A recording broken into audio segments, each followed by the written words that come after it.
Hey guys, in the last video, what we saw was like how exactly you can use Python script or Paramiko module to copy the running configuration on one router to a SFTP server. Just imagine if you have good number of routers, right? How exactly you gonna copy the running configuration from those router to SFTP server?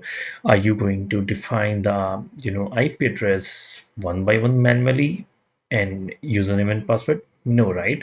So imagine like you have 100 or 1,000 of router, right? You cannot define those IP address, username and password one by one on each script and run the script manually.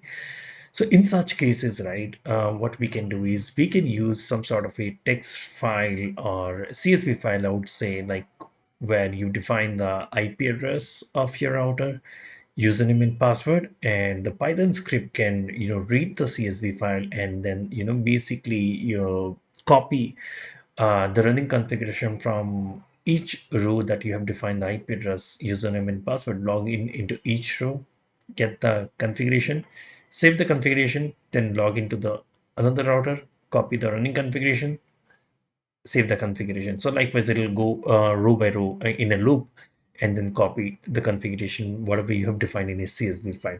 But in this example, we are not going to use a CSV file, but instead we are hard coding the configuration on the router itself, where we define the each router's IP address, username and password, and then copy the running configuration for each router.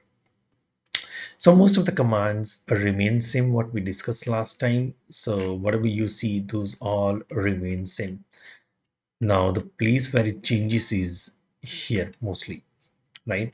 So what we are doing is here we are defining the IP address of the router, what is the username of the router, what is the password of the router, and the enable password. So for example, this particular line, what you see is for router with 172.160.200 IP address, right? So this is the username and this is the password and this is the enable password. Similarly, you have I have added like a host name for 201, the username, password, and the enable password.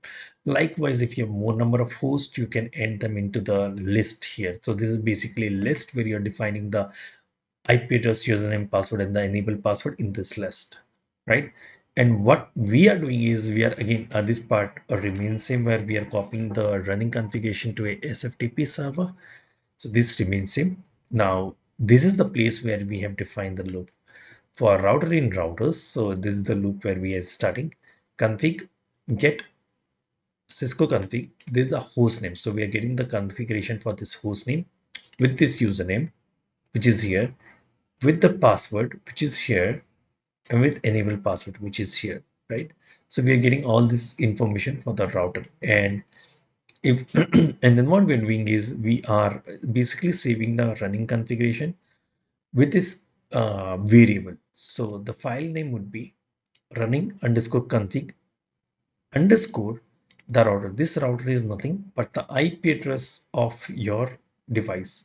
So for example, when you are running the configuration for this particular router, right? So what it will do is in the loop, it is going to save the configuration running underscore config underscore 172.160.200 as the as the host name .txt file. For the second router, it is going to basically save this as a running configuration. So it will be like running underscore config underscore router and then 172.160.201.txt file name. And then it is going to basically upload these files to the SFTP server in this particular path. Slash running underscore config and the hostname of the txt, right? Whatever the IP address you have defined in the loop, so it is going to copy them into the SFTP server. So I have two routers, 172.160.200 and 201, which is enabled with SSH, and the username and the password is same for all. If you want, I can change the username and password for one. So let's do that.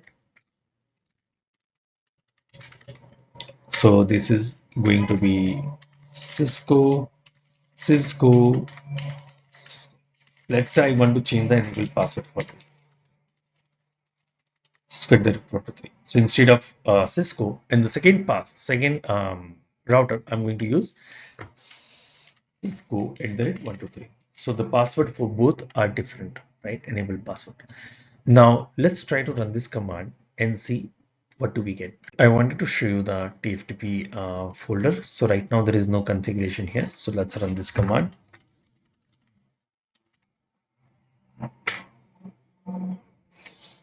Okay. All right.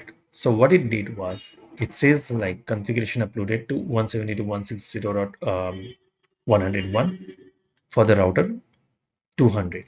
And the second line says it configuration uploaded for the router 201 to this particular server. That's validated.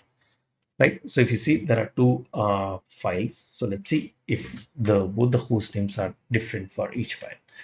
So this is demo router 1 where it was able to copy the running configuration, right?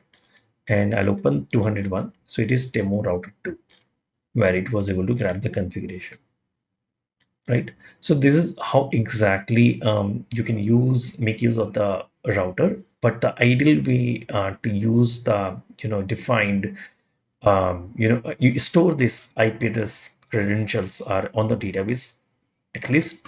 But if in case if you don't have a database option, what you can do is you can use a CSV file and store the IP address, username and password and enable password from there.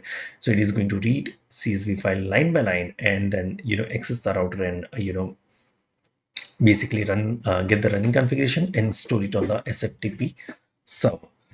So maybe in the upcoming videos, what we are going to do is we are going to see how can we read these configuration from a CSV file and then save this configuration. But before that, I also wanted to show you a schedule as well, like basically set of a schedule which you define on the uh, router that it will copy the running configuration on daily basis at a certain interval, right? So let's see the upcoming videos. I hope you like this video. Thank you for watching.